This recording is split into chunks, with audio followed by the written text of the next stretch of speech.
It's just not true. We received no advance warning from Iran about this attack. Okay, and since the attack... And sorry to interrupt. Sorry. I would just note that this is not the first time that Iran has said things about supposed interactions with the U.S. government and messages it has sent to the U.S. government that have not been true. They have done that a number of times over the last few months, and this is one of those examples. And you're saying up till now, up till when you took the podium, I guess, there was no sort of diplomatic note from the Iranians explaining their action. Correct. Just to follow up on their statement from in the UN, they said that this attack in response to the violations for their sovereignty and also attacks against their nationals. Now, sovereignty, the attack on Ismail Haniya on their territories, do you think this is a legitimate argument for them? No, of course it's not. If you look at the supposed argument about attacks on their sovereignty, I will say, first of all, that's an event that happened weeks ago, and what's changed in the weeks since then? You've seen the death of the leader of a terrorist organization that Iran sponsors, funds, controls. That's what's changed. And to the extent that any Iranian officials have been killed in the past few days in Lebanon or in Syria, it's because they were meeting with terrorist organizations, meeting with terrorist leaders. And it goes to the point I made a moment ago, which is what you saw Iran to do today was events of a terrorist organization. I don't think it holds water when you look at all the events of the past few weeks that this event had anything to do with Iran's sovereignty. It has to do with the fact that a number of the terrorist organizations that Iran has set up for years as a way to undermine and attack the state of Israel have been weakened. First over the past few months, and then most recently over the past few weeks. It's quite clear that's what they're responding to. Okay, and one question on Lebanon. I know now everybody is concerned about a wider war, about escalation, but also there are concerns about repercussions in Lebanon. I'm talking about the humanitarian situation, about maybe civil war at some point. So, are you talking to the Lebanese? What are your concerns? What are you doing? Are you talking to the LAF? You've been supporting the LAF, and yesterday you were talking about stability and their role in the stability inside within Lebanon. Who are your partners in Lebanon? So let me speak to first, you kind of mentioned on the way into the question, the humanitarian situation. We are working to address the humanitarian situation in Lebanon. I would note that the United States has been one of the, if not the largest contributor to humanitarian relief for the Lebanese people going back years, and we will continue to work to provide humanitarian support for the Lebanese people. And we are coordinating with our partners in the region, with international organizations about the shape and nature of those relief efforts, even as we speak. When it comes to the political situation in Lebanon, look, Lebanon has been plagued by instabilities, as I know you know far better than me, for some time.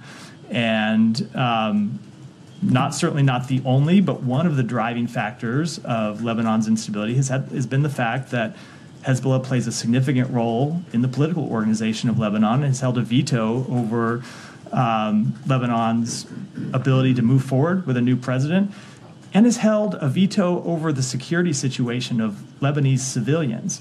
It's because of Hezbollah's refusal to abide with UN Security Council 1701 and actually pull back from the border, that as they were supposed to do, that we're in this situation today. So I think it's too early, obviously, to say how this conflict will shape out in the next few weeks. But what we are going to be working to do is to try to seize this moment and really hope that the Lebanese people can seize this moment against very difficult odds, because there are still a number of Hezbollah fighters who have access to arms and equipment inside Lebanon, but seize this moment to try to establish actual political stability for Lebanon. Who do you want to do that? So look, that is ultimately a question for the Lebanese people to answer, not for the United States to answer.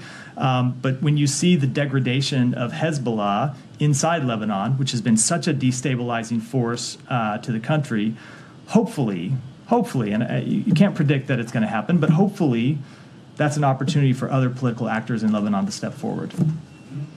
Yeah. Matt, I mean, in your answer to Matt, and also during this 12 months, you've been always saying that your main goal in this conflict is not for it to spread to a regional war. And I believe now we are maybe one step further from it, a regional war.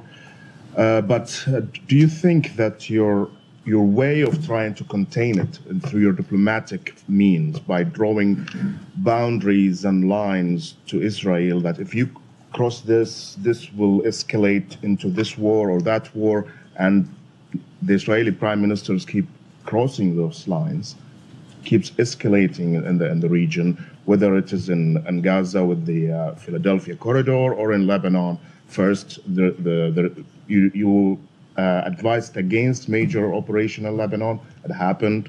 You advised against ground incursions in Lebanon. It happened. And now we reached to this point. Do you think that he's dragging the United States into a regional war, as he was saying that he wants to do that for a long time now? So let me say a couple things about this. First, it is absolutely true that Israel makes its own decisions about its security and about its path forward in the region. And that's true about Israel, but it's true about every other country in the region. The United States offers its advice, it offers its support, it offers its deterrence capabilities, it offers its diplomatic capabilities to our partners. But ultimately, our partners and our allies have to make their own decisions about their future. And the United States has to make its own decisions about our national interests. And I know that's what the state of Israel does and what they will continue to do. And we will continue to make our own decisions about our national interests. And the decisions that we have made that we will continue to stand by and continue to pursue is to use our diplomacy and deterrence to try and avert a regional war. We're going to continue to do that. But it's always been true that there are a number of other players in the region besides the United States. It's Israel, it's terrorist organizations, there are other countries in the region, all of whom have agency in this question. And what we will continue to do is use our diplomacy, use our deterrence to try to achieve the best outcome possible. But don't you see that maybe you are enabling the Israelis to seek, what you say, their own interest in their own way of thinking, by risking or going against your interest as the United States of going toward a regional war? So they are going to make their decisions. We are going to make decisions about our interests. But if you look at the questions that have been before us the past few days and the questions that got us to where we are today, we're here responding to an Iranian attack that we, along with Israel primarily, were successfully defeat, that Iran launched because Israel has taken out the leaders of a terrorist organization. And that's something we support them doing. So while there are certainly steps that Israel takes with which we do not agree, and we have been quite clear about that, we do support them taking out the leaders of a terrorist organization. We support them degrading a terrorist organization. Those are steps that the United States would take as well. Those are steps that Arab countries in the region would take. Doesn't mean we always agree with the way that they do it, but we fully recognize their right to do it, and we're going to continue to have conversations with them about the best way forward.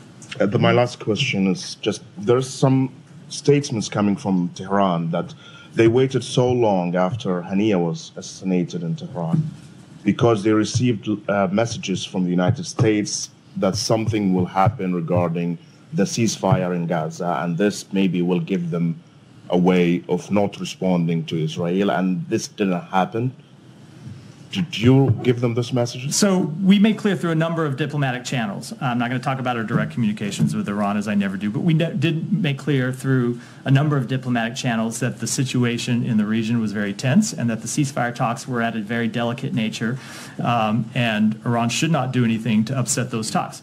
Now, what's happened in the meantime? Obviously, there's been a lot of water under the bridge since that date. But if you look at what's happened in the past few weeks, it has been Iran's client terrorist organization that has been the impediment to reaching a ceasefire agreement, which is not to say that there have not been times in which Israel has made reaching an agreement more difficult. They absolutely have, and we have been trying to work through those objections as well. But in the past few weeks, it's the terrorist organization that Iran supports that has refused to come to the table to talk about how to get a final agreement.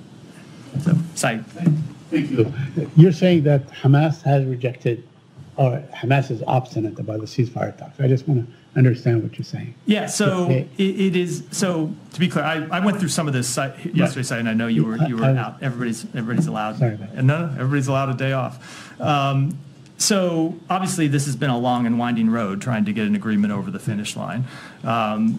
If you look at the events since the president put forward a public proposal on May 31st, and then later, I think it was in August, where he presented a bridging proposal to both parties that narrowed the differences down to a final few provisions that we were trying to work through. Obviously, there were things where we wanted to see Israel make tough decisions, and there were places we wanted to see Hamas make tough decisions. And we thought we had been making progress on narrowing those differences and having a proposal that would bridge the final differences between the two parties. And then in the past few weeks, Hamas just stopped engaging with the mediators, with Egypt and Qatar. So right now, which is not to say that there aren't, as I said in response to one of the other questions, not to say that Israel, if we can get back on track, doesn't have difficult decisions to make. They will have difficult decisions to make, and we will be pushing them to make those difficult decisions. But right now, and for the past few weeks, it's been Hamas being unwilling to engage in any meaningful way with the mediators that has kept us from moving towards an agreement. Yeah. But a couple of things. Has Israel engaged in a meaningful way we have last been week? We have been engaging. So they never responded when you guys put forth that proposal for a 21-day ceasefire. So let's keep things separate. We're talking about the ceasefire proposal in Gaza right now. They have been engaging with us on a meaningful way. I can talk about that. When Saeed's on, I can come back and talk about that. That's what you're we're talking about the proposal in Gaza. Just to follow up, although Hamas did accept the proposal as was suggested by the president on May 31. They accepted it. Just to be clear, before you go on, in fact, they keep saying it's not accurate. They keep saying we accepted wholly. I know they didn't. Okay. I can tell you, having looked at the text of the original proposal and looked at the text of the response, they accepted some provisions and proposed changes to others. That's not an acceptance. That is a negotiation. Yeah, but a couple of things on this point. I mean, you mentioned that Israel has a right to go after terrorist leaders and kill them and so on. Israel has been doing this for decades. They've killed scores of Palestinian leaders, scores of Lebanese leaders and so on over the years. Has that in any way really lessened the conflict, resolved the issue, brought peace to the region, arrived at resolution of the conflict? There is do you believe, do you believe that what Israel is doing now is basically makes it safer? There has been a long history of violence. Right. In the Middle East. Decades and decades of violence. And you have heard the Secretary talk about one of the things we would like to accomplish is to break that cycle of violence and ultimately reach resolutions to establish an independent Palestinian state, which of course is the absence of which fuels much of the insecurity in the region. We would like to see Israel normalize its relationships with its neighbors. But in the meantime, that does not mean that Israel should not defend itself against terrorists that are committed on killing its civilians and destroying its state. Any country would do that. Mm-hmm. Okay, let me ask you, just shift gears on the aid issue. ProPublica published a report saying that Israel deliberately blocked humanitarian aid to Gaza, and there were two U.S. government bodies that told that to the Secretary of State, but he basically rejected it. And in fact, he told Congress that that in fact Israel was allowing aid to go in. Can you comment on that? Yeah, I will, and I'm glad you asked me this question because I think there. Matthew Miller की briefing आप इस वक्त सुन रहे हैं और वो सहाफियों के सवालों का आप दे रहे हैं। ईरान ने जंगी जुनून में मुब्तला इसराइल पर मिसाइलों की बारिश कर दी। तल अवीव समेत इसराइल के मुख्तलिफ शहर सायरन और धमाकों से गूंज उठे। मुल्क भर में शहरियों को महफूज मकामात पर छुपने की हिदायत जारी कर दी गई। अमेरिका इसराइल के दिफा के लिए मैदान में आ गया। सदर बाइडेन ने कहा है अमेरिका इसराइल का हर सूरत में दिफा करेगा। इसराइली फौज का कहना है हमले में जानी नुकसान हुआ है। दिफाई निजाम ने बहुत से ईरानी मिसाइलों को मार गिराया।